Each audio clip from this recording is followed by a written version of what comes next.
Welcome back to the channel, guys. I'm going to do something a little bit different today. You guys know I love cars. You know I love driving. I love driving different types of cars. So I wanted to show you my simulator. I'm into this as much as I'm into real life cars. And a lot of people have been showing their sim setups lately, so I think I should do a rundown of mine. This is my whole sim room in my house. And I think I should probably start off with the computer. So I actually built this myself. It's my second computer.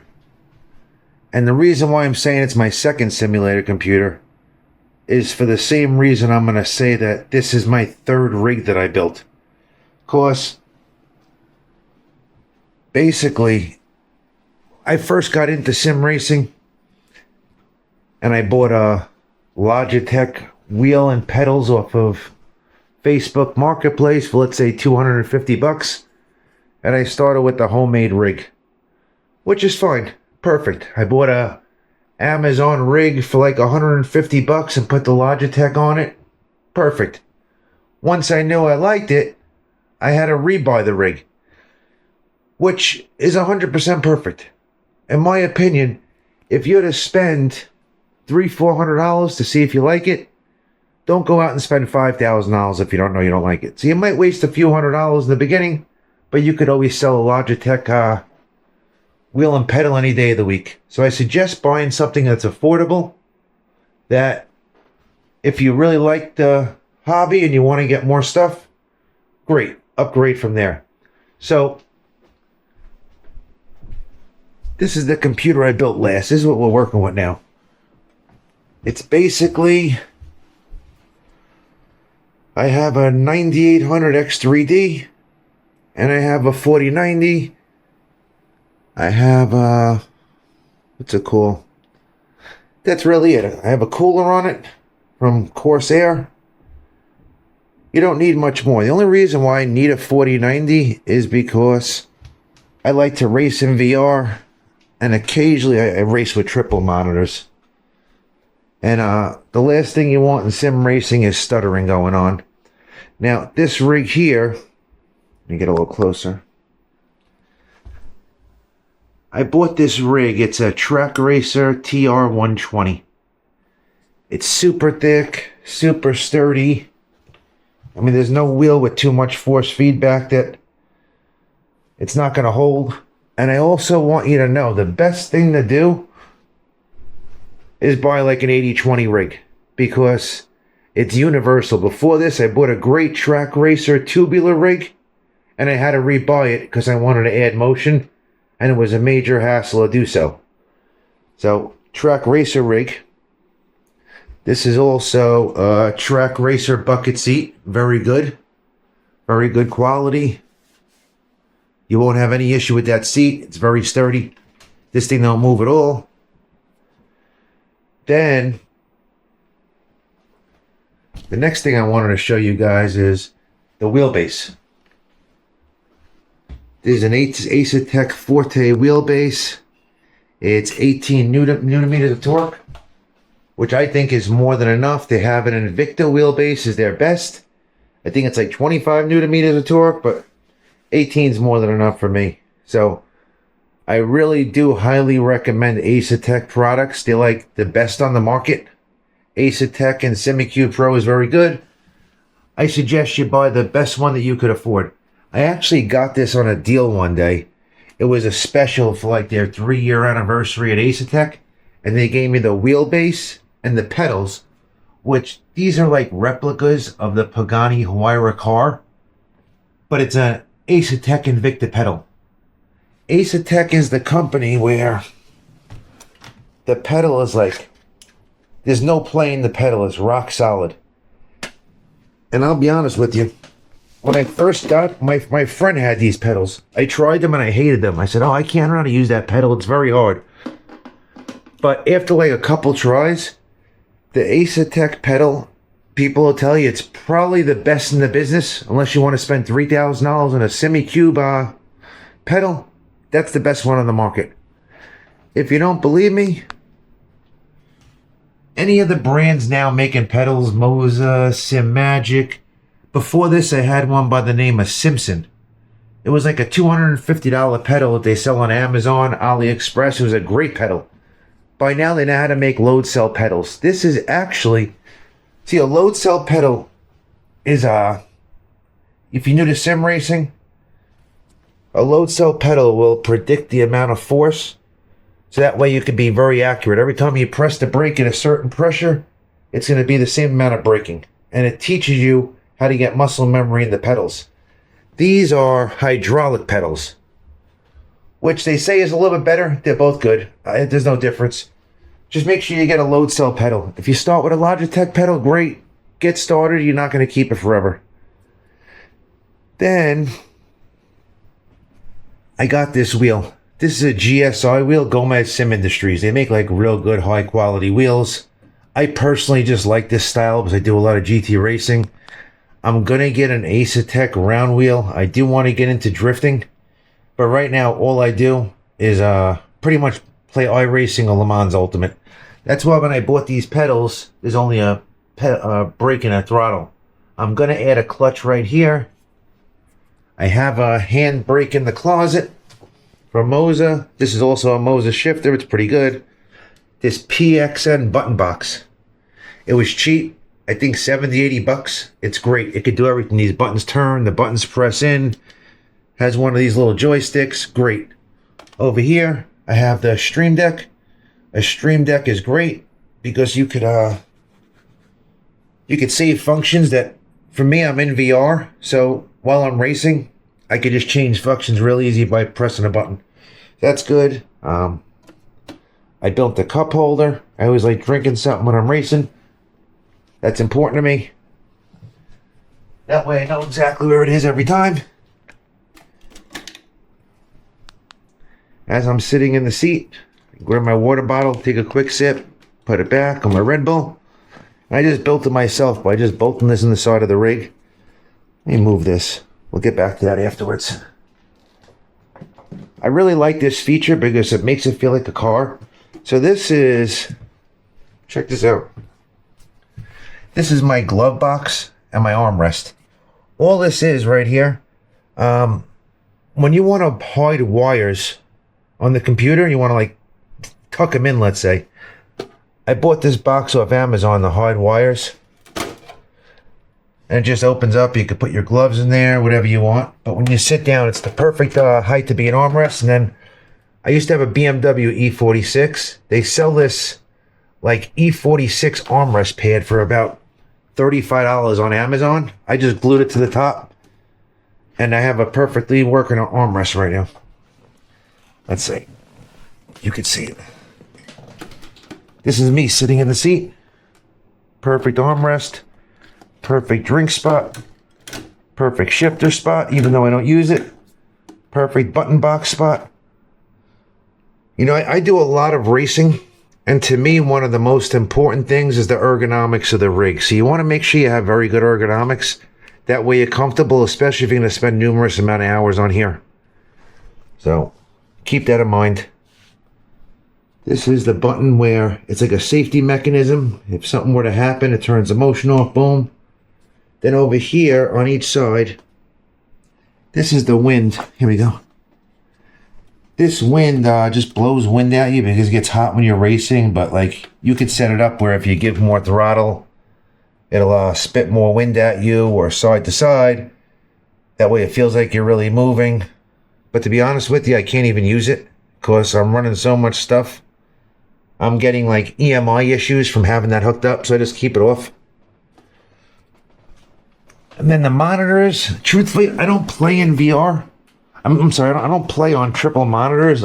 Sometimes I do, but not really. I don't like it. That's just me. Some people love it, and they could fight all day over what's better, triples or ultra wide or VR. Truthfully, the answer to that question is whatever you like is the best. For me, these are only 1080p Skeptor monitors. They're pretty good, 144, 165 hertz. They work just fine. I don't feel like I'm in the car when I'm racing on the monitors. If Like with VR, if you never tried VR, you have to make sure you don't get dizzy. But with VR, when you put the headset on, you're away from the world.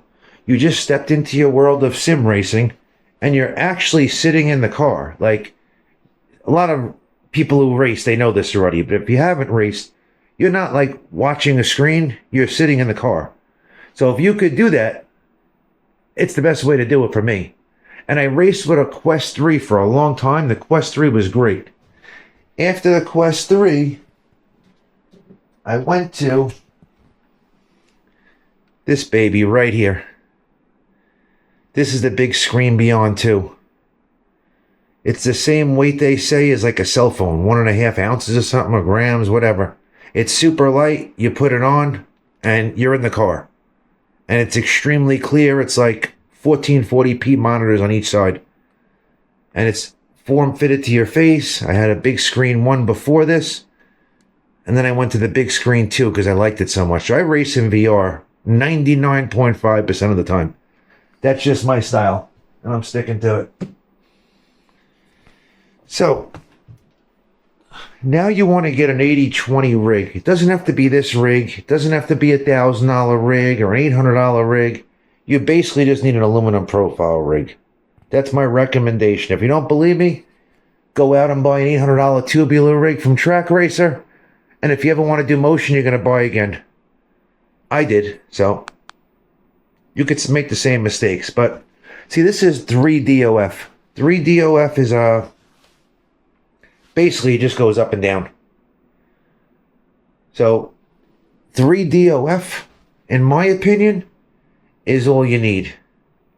I also have the full motion profile. Look, see? I have sway. I have surge. It goes side to side if you want to drift and you want to feel the corners. Don't get me wrong, it's great.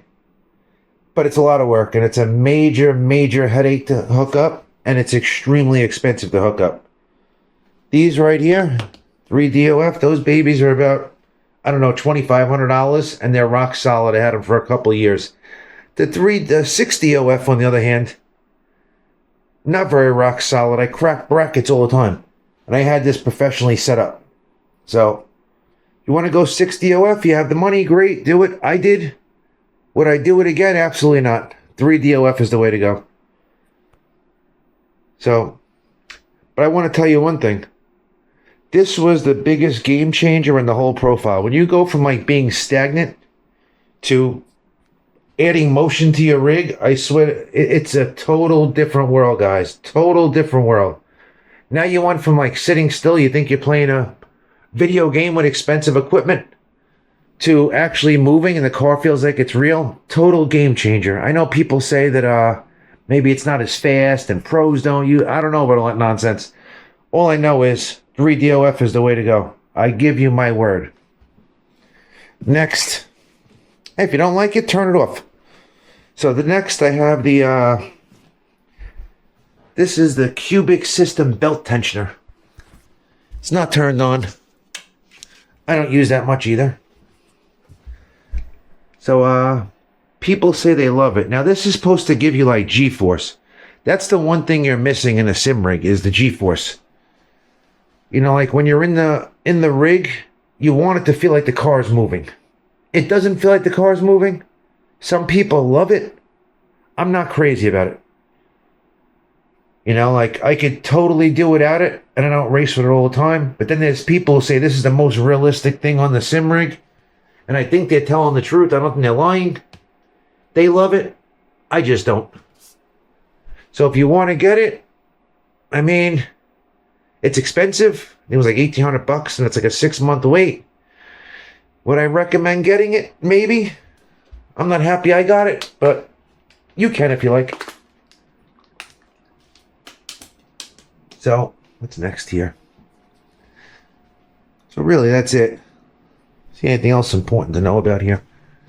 Now we got the monitors, we got the wind, we got the motion, we got the 6DOF, the Ace Tech pedals, pedal rumblers. So this is like gives you an effective ABS.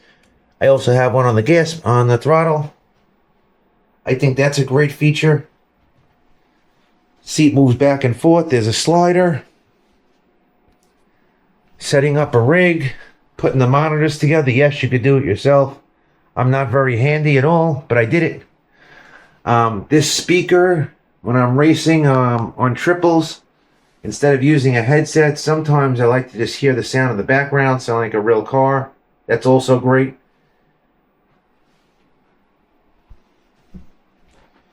The wiring, I had a professional company come over and wire it. There's a company called Sim Coaches. They actually have a YouTube channel. They're local here in Las Vegas. They were a huge help getting me to organize everything on the rig. They do a real good job. I highly recommend them. If you need help, you want to buy a rig, I would call those guys for sure. Great guys. Very helpful. Down here is an amplifier. This is for the bass shaker that's under my seat on the metal bracket. This is also very good. I definitely, no matter what, get a bass shaker. It's not that much money, but it gives you a lot of immersion. You know, you could, basically, whenever you hit a bump, when you're driving, rumbles, it helps you with a lot of feel, and it does, it's a great upgrade. Mine is from... It's been so long when I looked at it. It's the same one everyone buys. I gotta put this in the description below. I can't see it.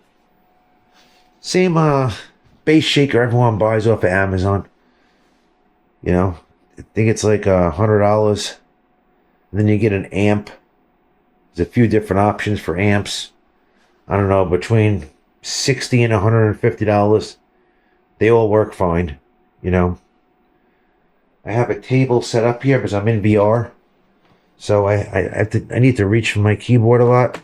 So I set it up right next to the rig. It's an arm's reach. I also have a fan right here because it gets hot. And I can't use my I can't use the wind simulator. So I use that fan. I use this fan blowing on me. I have another fan over here blowing on me. You can't get too many fans. I'd have 10 fans blowing on me. You do get hot when you're sim racing. So,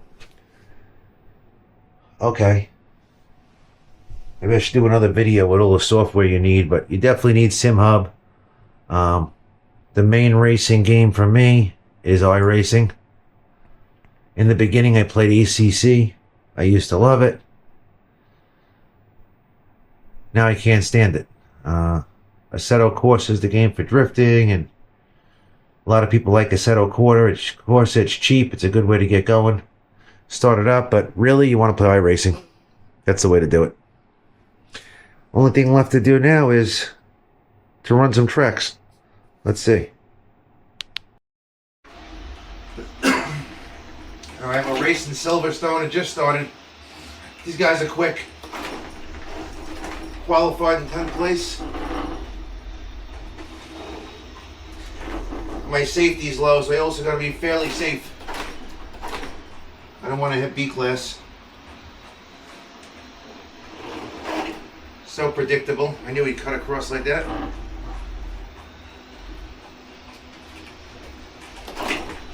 Go ahead, bro. You're good. Don't drive scared.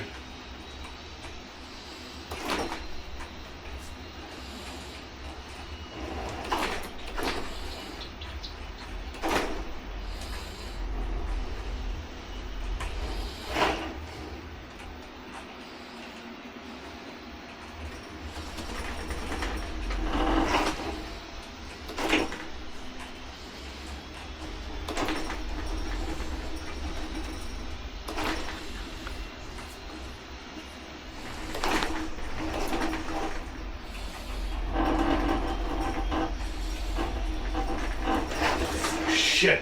I'm sorry, man.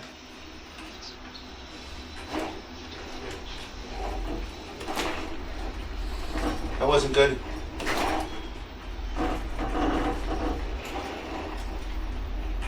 I have damage already. Gave him more than enough room. He came over into my line.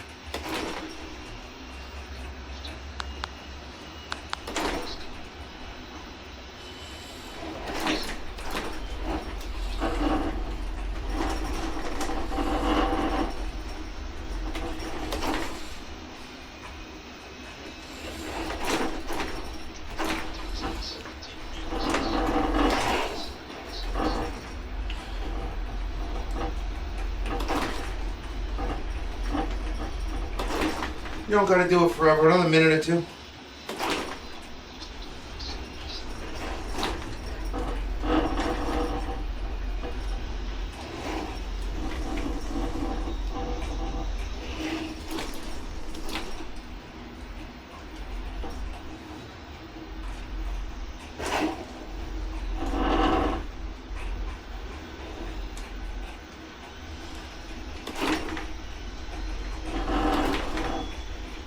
Damage.